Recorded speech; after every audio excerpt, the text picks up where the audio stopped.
Okay, Kol Masi Yom Kippurim, Omer Al Seder. You know, there was a specific order. First, he did the ox. He did different things. Well, first you would, let's say, bring in the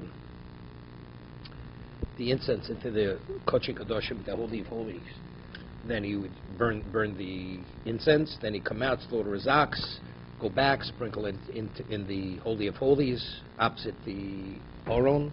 Then he'd slaughter the goat, go in and sprinkle it. Then he'd come out, sprinkle the blood of the ox towards the paroches. Then that. So there was an order. There was a sequential order. What happens if the person changes the order? Instead of following the order which is prescribed by the Torah, he goes and changes the order. If he did one thing out of order before the other, it has no value. Higdim damasal damapor. Now, you're supposed to sprinkle the blood of the par, of the bull, before the goat. But he went and sprinkled the blood of the soy before the blood of the ox, the bull. Yazav Yazav. Midamas soer la'achadama first. He has to do it over again. The first sprinkling has no value. It's as if he didn't sprinkle, so now he sprinkles the blood of the ox. Then again, he has to do over again the blood of the goat. No, the same. There's blood. Let's say before he was able to finish sprinkling what he was supposed to sprinkle inside, the blood spilled out. Right? He has to slaughter another goat or another ox, and he has to what? He has to do over what was done inside. The same thing in the hechel. Right? Inside is lefnai v'lefin, that's the Holy of Holies, and outside, that's the hechel. That's when he sprinkles towards the paroches.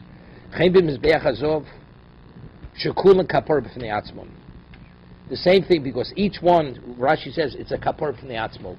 It's like segments. Let's say he does everything on the inside, right? He finished everything, so now he has to sprinkle towards the paroches. He did everything towards the paroches. Now it spills out.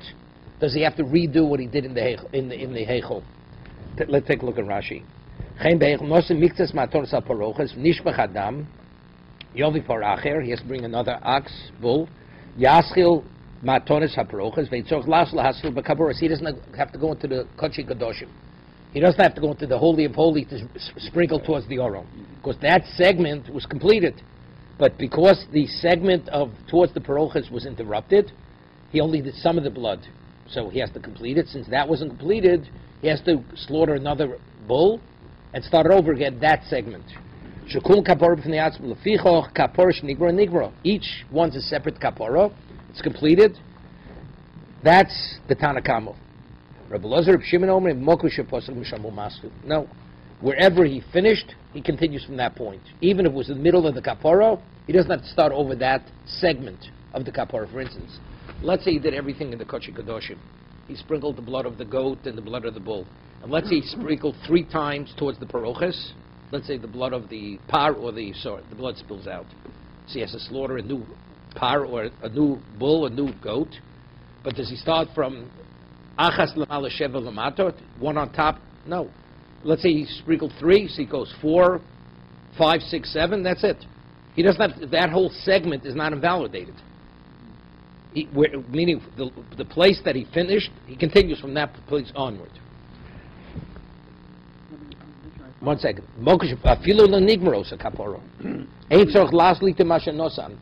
Even though that segment wasn't completed, he doesn't have to go back to the beginning, but rather what he didn't complete, he continues from that point onward. He must have misunderstood. He sprinkled all that he needs to sprinkle. No. Let's see, it's the blood of the par. He has to sprinkle in the Kodesh Kadoshim towards the Aron. He does that.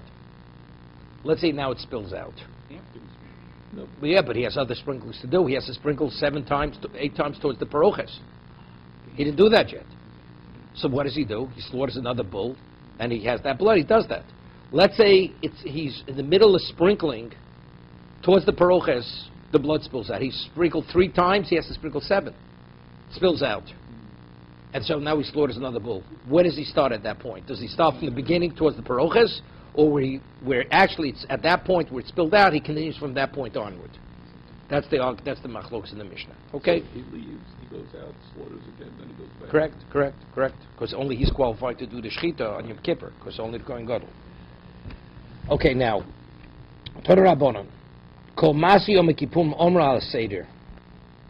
The Avod of Yom Kippur, which is stated in a specific order, Im Higdim Mas L'Chaver Lo Osa Klum. If one act precedes the other, it's meaningless, right? You have to follow that Seder. Rabbi Yehuda says no. A Mosai, when is that speaking? Dvorim Anasim Bigodim Bibigdei Lobim Bifnim. Avo Dvorim Anas Biglobim Mechutz Im Higdim Mas L'Chaver Masha Osa Osa. Meaning like this. When the Kohen Gadol officiates, let's say in the Heichel, he sprinkles the blood towards the parshas. What vestments does he wear? He wears bigdei lovon, doesn't wear the gold vestments. Okay? So normally, let's say he goes into the Kodesh Kadoshim, the Holy of Holies, with his white vestments. Let's say he would sprinkle the blood of the goat before the blood of the ox. It's not valid. Because that's lifnim. That's dvorim anasim bigdei lovon bifnim. If you change the order there, it's not valid. But what about the Heichel? The Heichel is already called outside. Things which are done with bigdei lovon bibachutz. Outside of Kodesh Kadoshim, but it's in the Heichel. So now, he's supposed to sprinkle the blood of the par, the bull, before the blood of the soyer. He inverts it. He sprinkles this one on top, 7 below, of the goat before the ox. Is it valid? So the Rabbi Yehuda says it's valid. Why? Because that's Dvar Nasa Bigdei Lov Bachutz. The order is not makiv. The order doesn't invalidate what you did. If it's the Kodesh Kadoshim, the Holy of Holy, what we call Lifnai V'Lifnim, you switch the order there, it's not valid. But which Bigdei Lov outside, which is the Heichol, even if you invert the order, it's still valid. Even though the white vestments, he said that's Avodas Yom Kippurim, that's something which is unique to Yom Kippur, doesn't make a difference. We'll see, it's based on Psukim. How to interpret. Reb Nechemia Omer, B'medvar Mamurim, B'dvar Menas B'dei Lovin, Vein Mifnim Mein Bachutz. If it has to do, if he has to officiate with the Bigdei Lovon, even if it's in the Heichol, if he inverts the order, it's not valid. So if he sprinkles, let's say, towards the Parochas, which is in the Heichol, the soyer before the par, it's not valid. This is Reb Nechemia. What about pouring the shirayim? Right? This is already in the chotzer. Things which are done bigdei zov bibachutz. Let's say the aisle. His aisle, there's a goat he slaughters. Right? His aisle, a ram, his ram, masha osir, then it's valid. Even if he inverts the order, it's valid. Let's take a look in Rashi. Mibifnim, what's pinim? Everybody agrees. Pinim is lifnai v'lifnim. That's the Holy of Holies. Everybody, even Rabbi Yehuda agrees. You switch the order in lifnai v'lifnim towards the oro, it's not valid.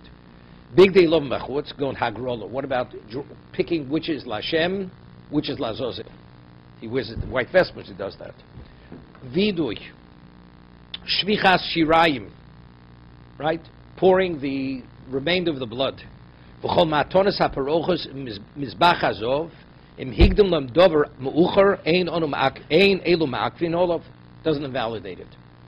Because it's mibachutz, it's bigdei lov mibachutz, lepos avoshchituch v'chafino. What about the slaughtering? Where does he slaughter it? He slaughters it outside. So he'd say maybe that's chutz. No.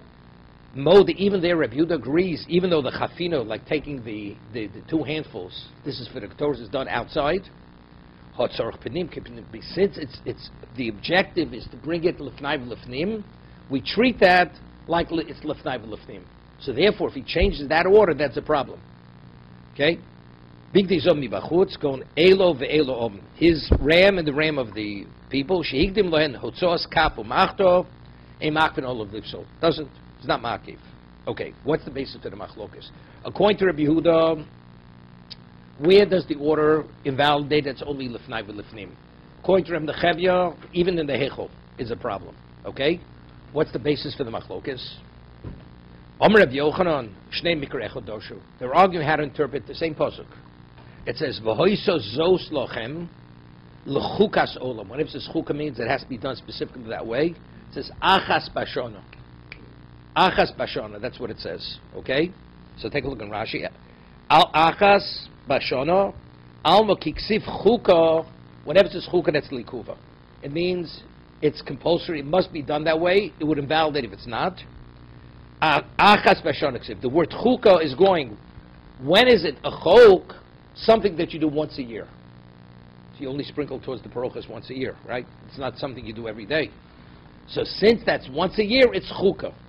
So even though it's big day love and mibachutz, right? It's done in the heichel, it doesn't make a difference.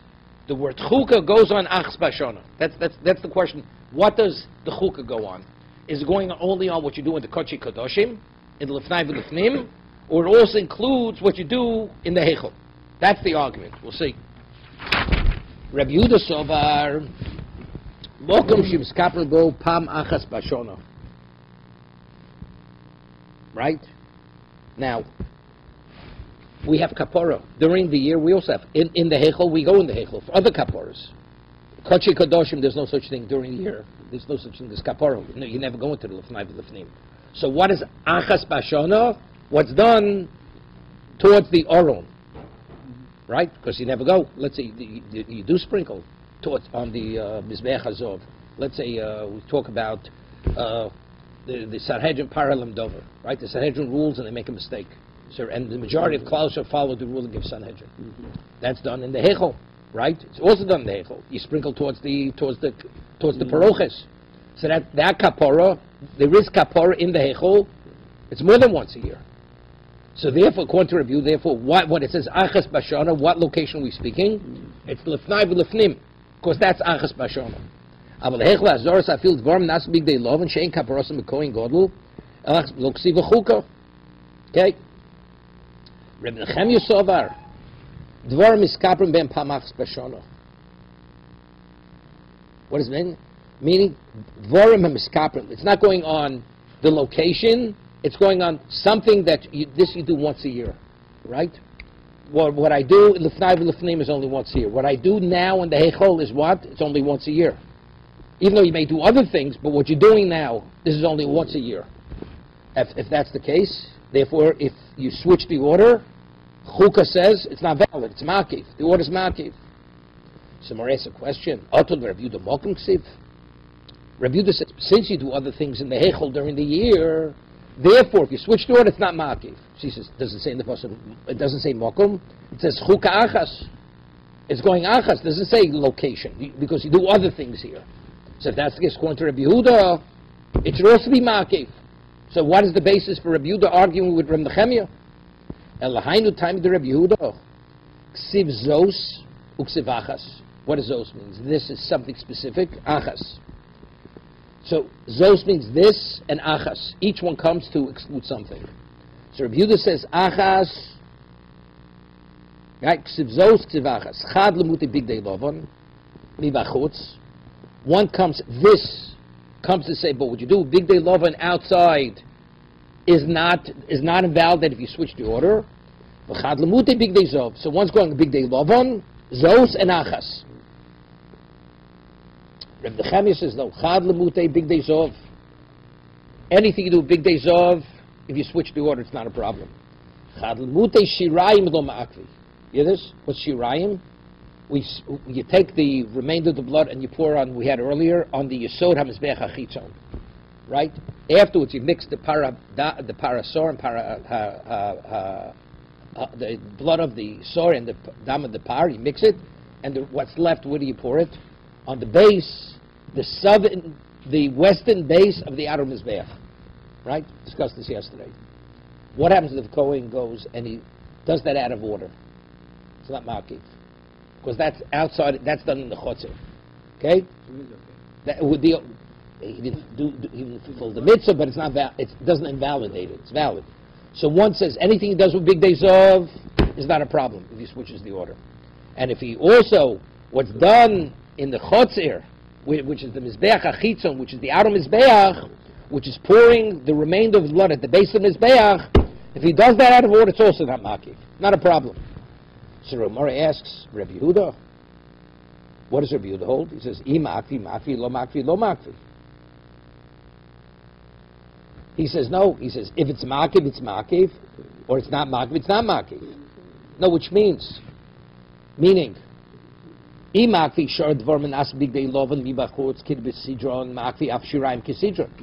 if you have to do with white vestments, just as the white vestments in the Heichol it's ma'akev. Why should we differentiate between the shirayim and the other blood?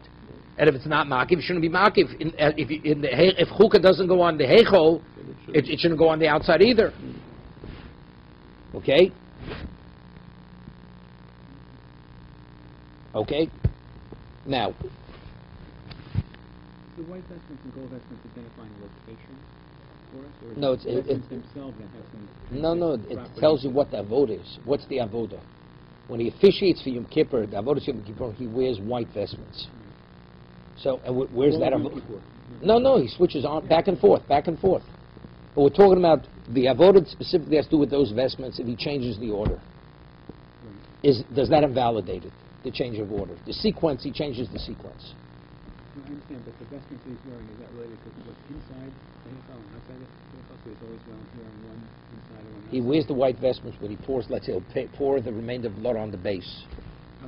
Outside. That's done in the courtyard, but he still does that with white vestments.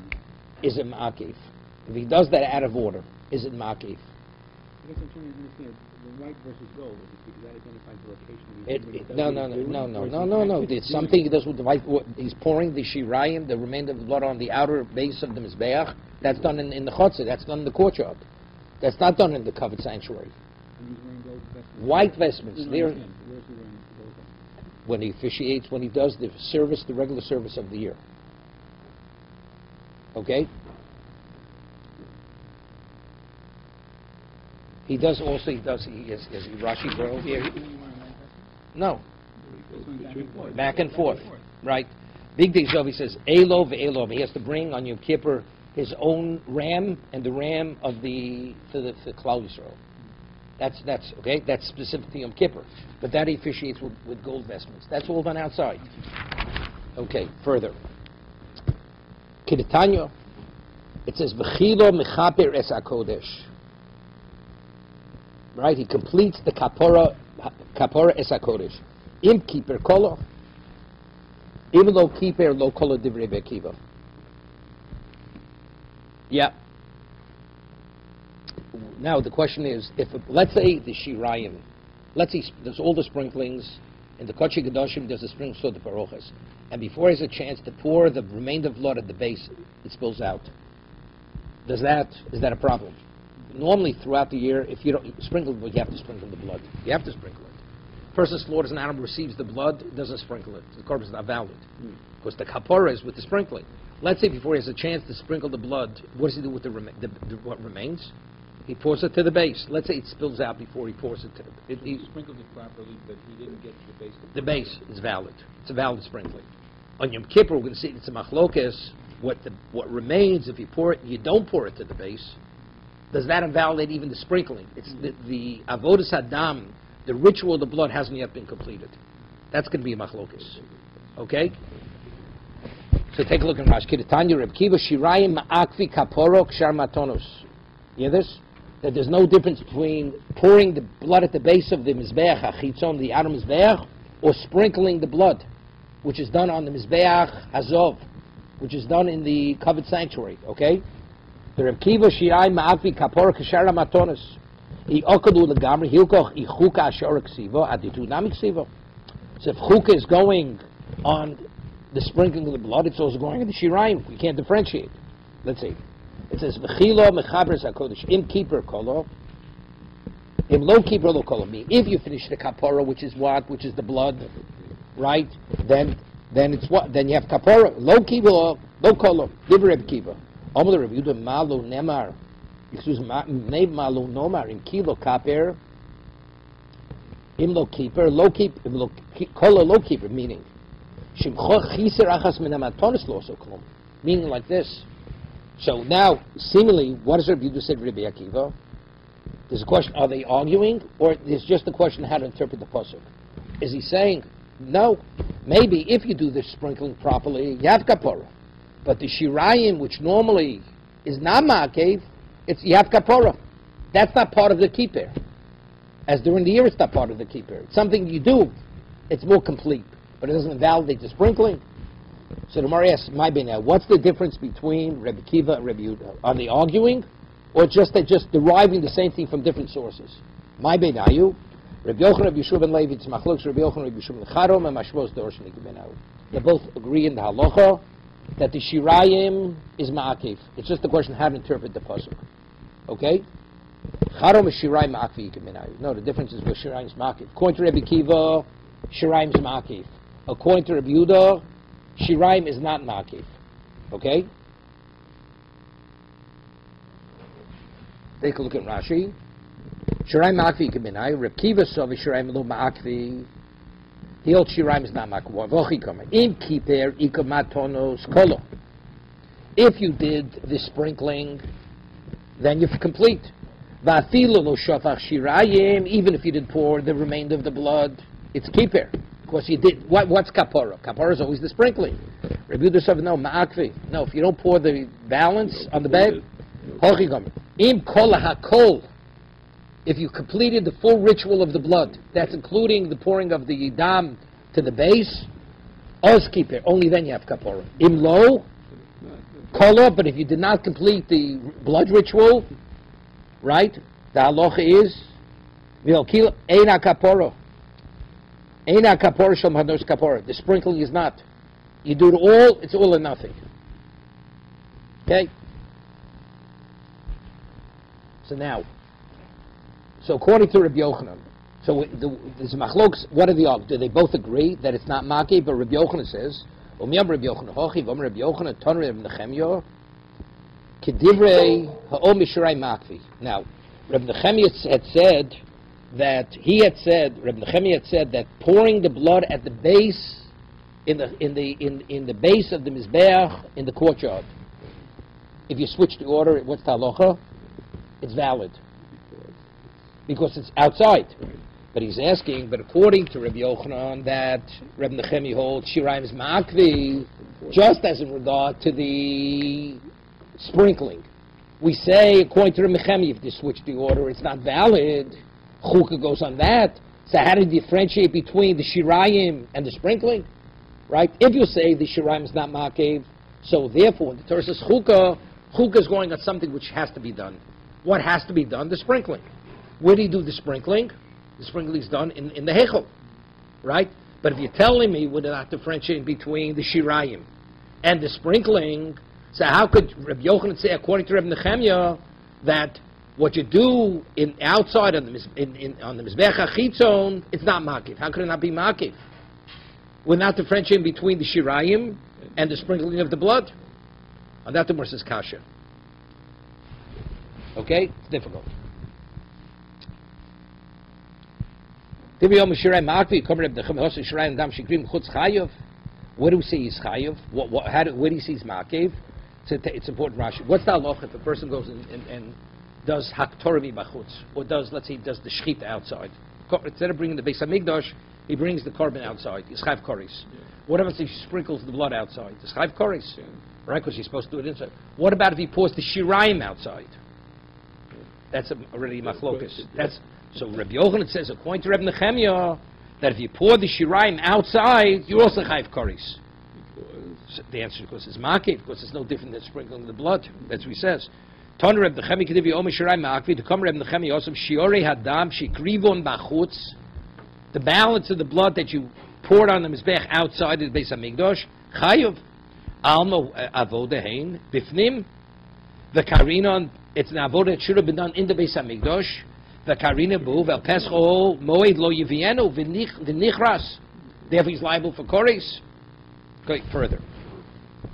Omer Reb Chanina. Ketori shechofno kodim shchitosu shapar. Right, the chafina, he goes, takes the both handfuls, right, what he puts in the cup. Let's see, does the chafina before the shchita of the par, lost lo klum. It's not valid. The chafina is not a valid chafina, because they're changing the order. Okay? So Mar says, command, lo kreb Yehuda, v'lo kreb Yehuda. Why? Di kreb Yehuda, hama kiksi v'chuka, b'tvar mnasbini lov mi v'fnim, hu d'chsiva. It's not done v'fnim. Reb Yehuda says it's only what happens in the Kodesh Kadoshim. Do you do the chafina in the Kodesh Kadoshim? You don't do it there. So why is it not valid? So Rashi already in the Mishnah explains it. Because since that's sorach pinim, since that chafina is for the for the sake of what's done lifnai v'lifnim, I treat it like lifnai v'lifnim. So if chuk is going anything which has relevance to what takes place lifnai v'lifnim. Okay, that's what's Mar's answer. This is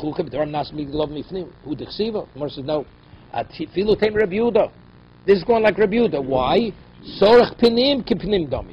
Whatever facilitates, is needed to facilitate what's going to take place in the Kodesh Kadoshim, I treat chukah goes on that. Good. Tanan. We learned in the Mishnah, Im ach lo gom matonu shebifnim, nishbech adam. Right? If, let's say, before he finished sprinkling, the sprinklings inside, the blood spills out. Yovi dam acher. So he has to slaughter another par or another sar and continue, right? So what's the halacha? Yovi dam acher v'yaze b'tchilo mibifnim. So he has to do it over again, right? Over again, starting from the beginning. Right. Yaze b'tchilo mibifnim. Go back in the Kodesh Kadoshim, spring. V'miso yachzor v'yachpon miboilei. Right? Terrific. Because now, if we're saying that anything that's for the sake of panim, the order's ma'akev, right? He does the chafina first, right? What's the halacha? It says, K'tor shechofna korim shchitas apara.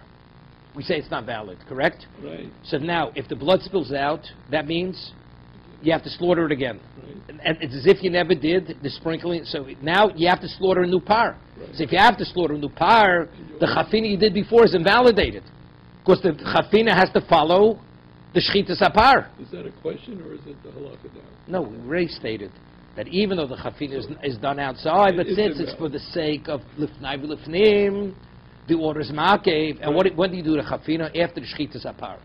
But it says that if the blood should spill out lifnai v'lifnim, he has to slaughter another ox. So now, So if he has slaughtered another ox, it's like the first ox was never slaughtered. right, But he already did the chafina, right, right? If everything would have followed okay, it wouldn't have been a problem. right. But now the blood spills out, so it's as if he never slaughtered that first ox. Which means, So now the chafina that he had done, it's going to precede the new slaughtering. right, So if that's the case, it's not valid. But it says he only has to go re-sprinkle. It should say more than that.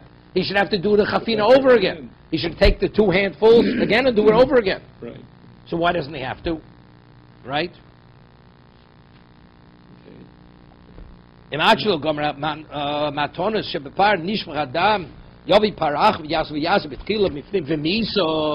But if you're telling me that the chafina we treat as if it's lifnai v'lifnim, yazav yachpon miboilei, it should say he has to do the chafina over But again. it doesn't say. That he says, Victor's lokamari, very simple answer. We're not talking, you're right, he does have to do it over again. But what are we focusing on now? The machlokas of the Mishnah, do you continue from that point downward, or do you have to start from the beginning of the sprinkling towards the orum, or towards the parochas? You're right, he has to do the chafina over again, but we're not focusing on that. We're speaking specifically the zrika. Does he have to do the whole zrika, or does he only have to do a partial zrika? But does he have to do the chafina over? The answer is definitely he has to do the chafina over. The Ketores lo kamairi. So We're not discussing the Ketores at this point. So the sprinkling wherever you spill the blood, that's where you continue. No, that's the machlokas of the Mishnah. Right. That's the machlokas of the Mishnah between Rebbe Lezer, Reb Shimon, and Tanakama. Tanakama says that whole segment is invalidated. Rebbe Lezer, Reb Shimon says no. From the location where it's spilled out, you continue from that point onward, even though you're in the middle of that segment of the avodah. Okay, we will stop here.